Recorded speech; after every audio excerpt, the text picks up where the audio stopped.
En el mundo de hoy hay varios conflictos geopolíticos que demuestran cómo la historia, los intereses económicos y las identidades culturales y las alianzas internacionales se mezclan. A continuación mostraré 4 ejemplos en distintos continentes. El primero es el de Rusia y Ucrania, que empezó con raíces profundas después de la caída de la Unión Soviética en 1991. Ucrania se independizó, pero Rusia nunca dejó de verla como parte de su esfera de influencia. En 2014, Rusia anexó Crimea y apoyó separatistas. En el año 2022 lanzó una invasión a gran escala que aún continúa.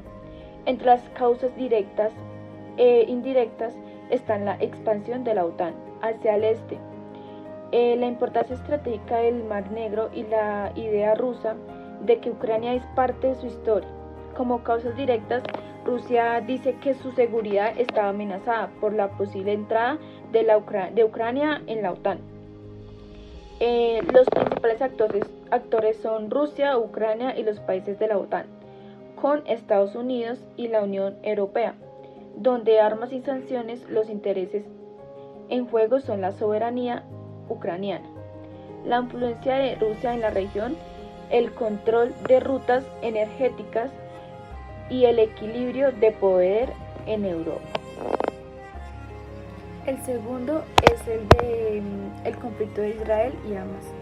Dentro del histórico problema entre Israel y Palestina, desde la creación del Estado de Israel en 1948, ha habido guerras y disputas por tierra, identidad y religión. Gaza, controlada por Hamas desde 2007, sufre bloqueos y enfrentamientos frecuentes. En octubre de 2023, Hamas lanzó un ataque sorpresa y desde entonces Israel responde con bombardeos y operaciones militares. Entre las causas profundas están la lucha por la autodeterminación palestina y la ocupación de territorios, la desigualdad de poder y la importancia religiosa de Jerusalén. Como causas directas se encuentran los ataques de Hamas y las operaciones militares israelíes. Participan Israel, Hamas, la Autoridad Palestina, Irán como apoyo indirecto a Hamas, Estados Unidos en respaldo a Israel y países árabes como mediadores.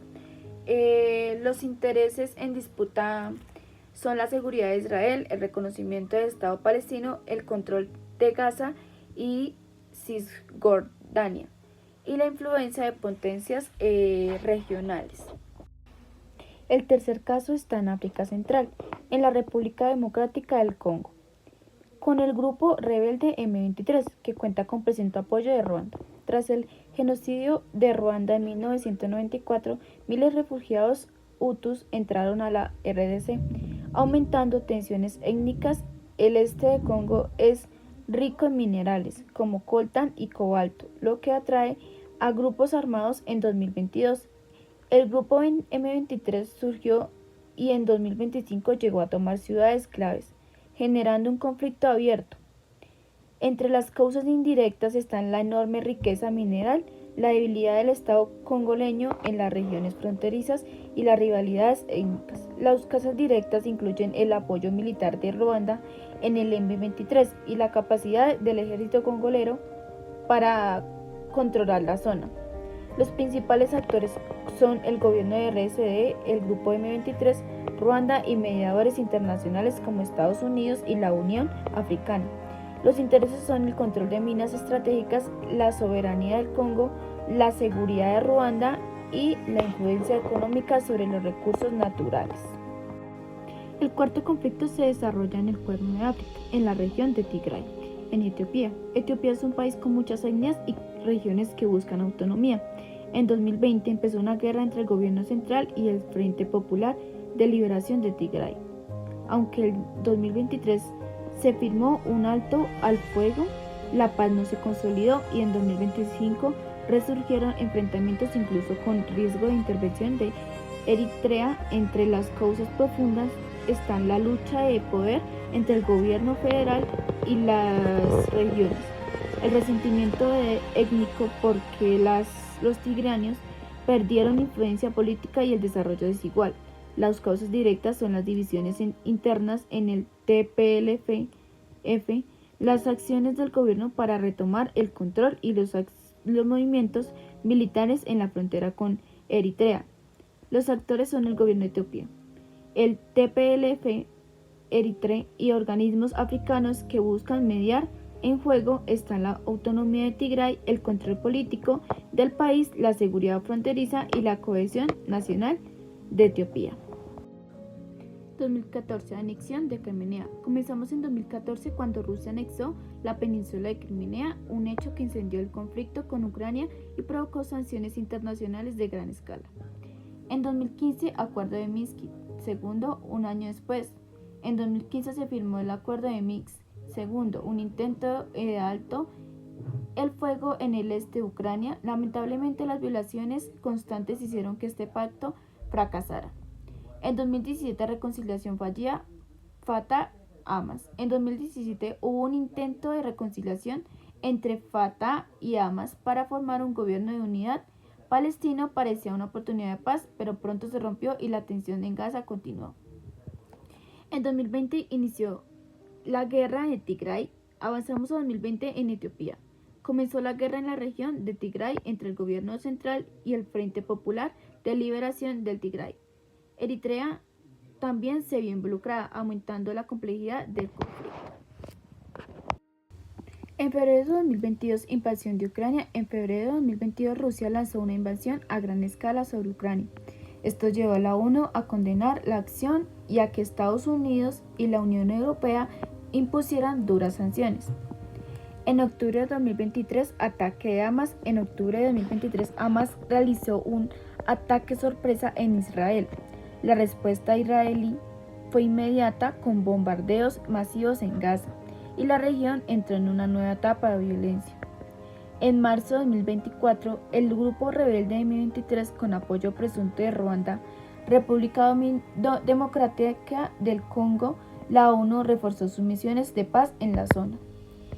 En junio de 2025, finalmente, tras meses de combate, Estados Unidos y la Unión Africana mediaron un acuerdo de paz preliminar entre la República Democrática del Congo y la Ruanda para frenar la ofensiva del M23. Las organizaciones internacionales dicen que su meta es mantener la paz, pero su papel en algunos conflictos deja dudas. Tomemos dos casos, la guerra entre Rusia y Ucrania y la crisis de la República Democrática del Congo con el grupo rebelde M23. En Rusia y Ucrania, la ONU ha condenado la invasión y ha enviado ayuda humanitaria, pero en el Consejo de Seguridad Rusia tiene derecho a veto, así que no se pudo aprobar una fuerza real. La OTAN no pelea directamente, pero manda armas y entrenamiento a Ucrania. Esto ayuda a la defensa ucraniana, aunque Rusia lo ve como una provocación y la guerra sigue. En la RDC, la ONU lleva años con la misión MONUSCO para proteger los civiles y apoyar negociaciones, pero la violencia continúa y mucha gente local siente que no sirve. En 2025, la Unión Africana ayudó a mediar un acuerdo entre la RDC y Ruanda. Un avance importante, pero todavía hay desconfianza y los rebeldes no desaparecen.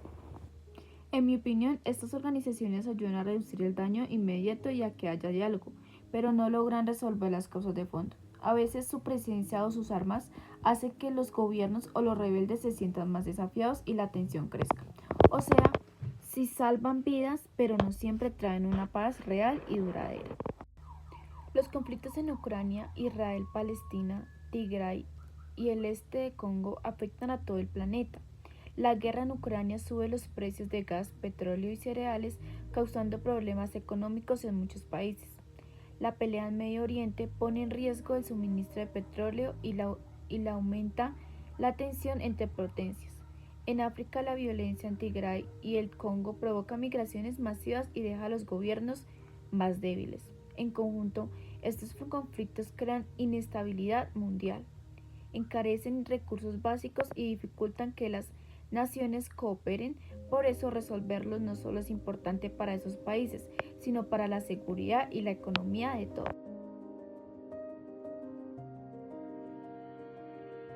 Segundo indicador. Primero, ensayo crítico. Tema: fronteras como espacios de tensión geopolítica.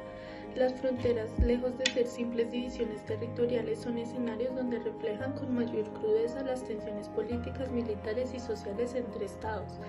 En ellas convergen fenómenos como la migración forzada, la militarización y la crisis humanitaria, que impactan directamente a las comunidades que habitan estos espacios. Los habitantes fronterizos se convierten en los primeros afectados por las decisiones de estos gobiernos y por los conflictos que trascienden de los límites nacionales. Como primer ejemplo actual está la migración forzada de venezolanos hacia Colombia, Perú y otros países de Latinoamérica. La crisis política y económica de Venezuela ha generado un éxodo masivo de más de 7 millones de personas. En la frontera colombo-venezolana, miles de familias han tenido que dejar atrás sus hogares buscando alimentación, medicinas y estabilidad económica. Esta situación ha creado tensión sobre los servicios públicos en Colombia y ha expuesto a los migrantes de discriminación y explotación laboral. Como segundo ejemplo, encontramos la militarización y la construcción de muros en las fronteras de Estados Unidos y México. El muro fronterizo ha extendido a varias etapas. Ha sido presentado como una medida de seguridad social, pero en práctica ha fragmentado comunidades binacionales, han incrementado riesgos para quienes intentan cruzar y ha generado mayores ingresos para las redes de tráfico de personas. Las familias que viven en esta frontera han enfrentado un miedo constante, xenofobia y restricciones de movilidad. Como tercer lugar, las crisis humanitarias en África, especialmente entre la frontera de Sudán y Sudán del Sur, muestran cómo la inestabilidad política y los conflictos armados generan un desplazamiento masivo. Miles de personas se han visto forzadas a vivir en campamentos improvisados, sin acceso a agua potable ni servicios básicos, dependiendo únicamente de la ayuda internacional. Esta situación se convierte en fronteras en espacios de sufrimiento humano y precariedad extrema. Como conclusión, los ejemplos mencionados reflejan que las poblaciones fronterizas no solo viven en zonas de tránsito, sino también en territorios de resistencia y vulnerabilidad. Punto. Caso específico, frontera entre Colombia y Venezuela. La crisis venezolana ha tenido un grande conflicto directo con la frontera entre Colombia, considerada como una de las más dinámicas y conflictivas de América Latina. Problemas económicos locales. Las ciudades como Cúcuta, el cierre y apertura impermanente de pasos fronterizos han golpeado el comercio social. Según la Cámara de Comercio de Cúcuta, más del 30% de negocios locales ha tenido que cerrar por la competencia de contrabando. La gasolina y los alimentos se han cruzado diariamente de manera ilegal, generado pérdidas millonarias en el Estado colombiano y aumentando la seguridad. Fractura de identidad cultural. Familias binacionales han tenido que ser separadas por los cierres de puentes internacionales, como lo que afecta a las tradiciones, vínculos familiares y convivencia histórica de la región. Estadística clave: según la migración colombiana del 2023, más del 2,8 millones de venezolanos residen en el país, la mayoría de departamentos fronterizos como el norte de Santander, Arauca y La Guajira. Tercero, organizador gráfico. Causa principal: crisis política y económica de países vecinos. Causas secundarias: migración masiva, cierre de militarización de fronteras y aumento de contrabando. Consecuencias sociales: xenofobia y discriminación, separación de familias, presión sobre la salud y la educación. Consecuencias económicas: caída del comercio formal, crecimiento del mercado ilegal y desempleo de comunidades locales. Texto propositivo. Para enfrentar los efectos negativos de las zonas de frontera, es necesario que los gobiernos y organizaciones comunitarias implementen medidas concretas. En primer lugar, se requiere crear programas de integración laboral y social para los migrantes, de modo que puedan trabajar legalmente y aportar a la economía local en lugar de depender de la informalidad. Y esto no solo les ayuda a mejorar sus condiciones de vida, sino también a la productividad regional. En segundo lugar, es fundamental promover la cooperación internacional y el fortalecimiento a la ayuda humanitaria. canalizando los recursos de la salud, educación y vivienda de las ciudades fronterizas. Las organizaciones internacionales y los gobiernos deben coordinarse para evitar que estas comunidades colapsen por falta de servicios básicos. Finalmente, resulta clave impulsar a las políticas de comercio formal transfronterizo que permitan dinamizar la comunidad social y reducir el contrabando. Esto puede lograrse con acuerdos bilaterales que regulen el intercambio de productos y brinden beneficios fiscales a los comerciantes formales. Estas medidas aplicadas en conjunto podrían transformar que las fronteras de zonas de conflicto de espacios en espacios de oportunidad y desarrollo.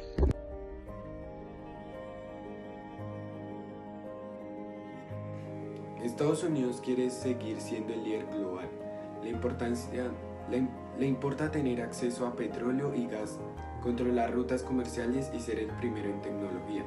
Por eso mantiene alianzas como OTAN y tiene mucho peso en organismos como la ONU y el FMI.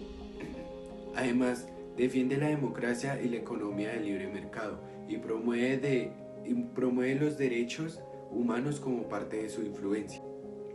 China necesita asegurar recursos como energía y minerales para su enorme industria.